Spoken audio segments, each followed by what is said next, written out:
just like that. Okay, so before we get into our instant activity, I would like to give you all my stop and go signals.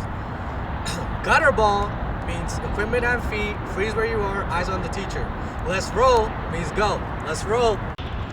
So for our skill practice, we're gonna be doing partner tossing. This toss will be an underhand toss, and then the partner who could knock down the most pins in 5 serves wins. So I'm gonna demo it for you guys. So here's our pin, the ball.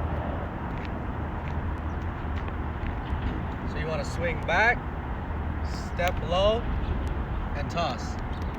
Just like that. Let's roll! Okay, gutter ball! Thank you for listening.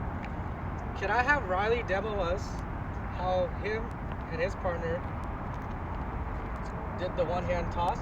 Riley did a good job making sure he was stepping low. So Riley, can you demo it for us one more time, please? Good job, buddy. So when I say let's roll, I want everyone to step low when they're doing the partner toss, just like Riley did. Let's roll. Okay, gutter ball. So for our next activity, this activity is called tic-tac-toe. So in this activity, you will pick a partner, you will get into partners, you can rock, paper, scissors to see who's X and who's O.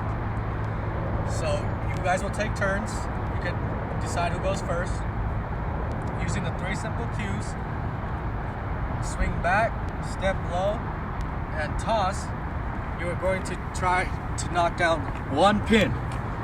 If the partner knocks down the pin, you get to place a X or a O. So it's basically like playing tic-tac-toe.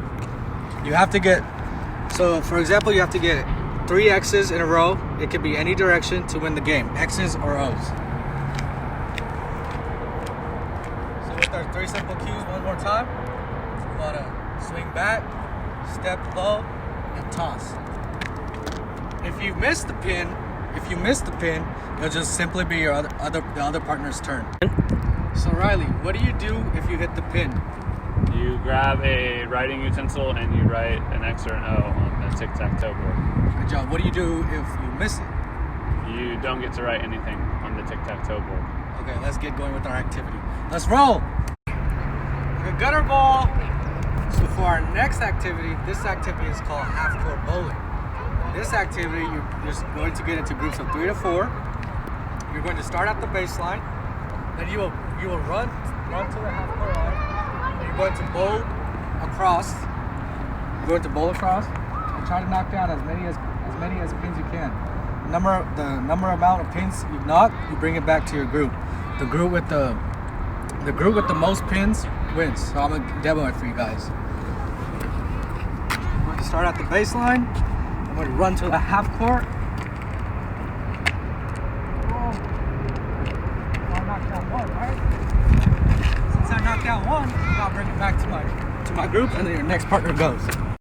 So are there any questions before we start?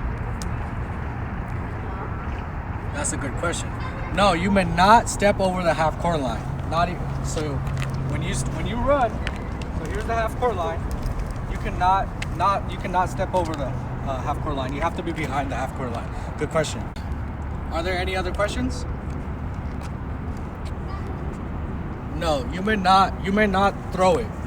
Since this is bowling, remember before we started the lesson, it has to be an underhand movement. So when you run to the line, you may not throw it. You have to underhand throw it just like that. Go. Are there any other more questions? Okay, let's roll. Okay, gutter ball.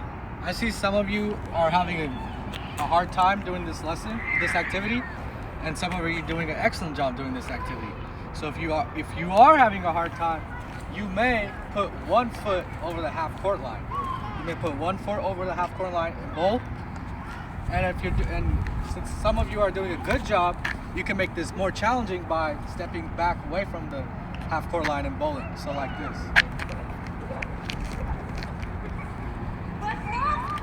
Okay, let's roll. Okay, gutter ball. Thank you for listening. So for our last activity, this activity is called forced aim.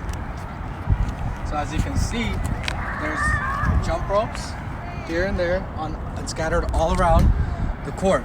You will get into partners. You will stand in the jump rope, taking turns with your partners, and you're going to bowl using three cues: swing back, step low, and toss, and try to knock down as many as pins you can. So the amount of pins you hit, you will go run and grab the pin and bring it back. The team with the most pins wins.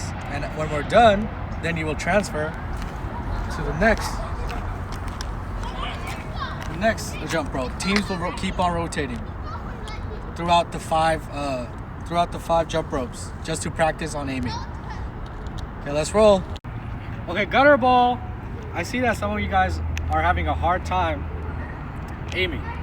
So if you can't put your whole form inside the jump rope, you may take a step outside. Okay, let's roll. The gutter ball. Thank you for listening. Let's bring it in for closure before I send you off to your guys' next class. Thank you. Okay, so what are the 3 cues that we learned today? Jessica. Swing back, that's 1. Step low, that's 2. Toss, that's 3. Good job. How many pins are required to play bowling? Ryan. 10. Great answer. What is the term called when you knock down all the pins? David. Strike. Good job. And what fingers are placed inside the bowling ball? Sarah. Index finger. Good. Ring finger. Good. Thumb. Great job. Okay, our last question. Can you bowl overhand? No, that's good. Okay, that will do it for class today. I hope you guys all have a good Thanksgiving break.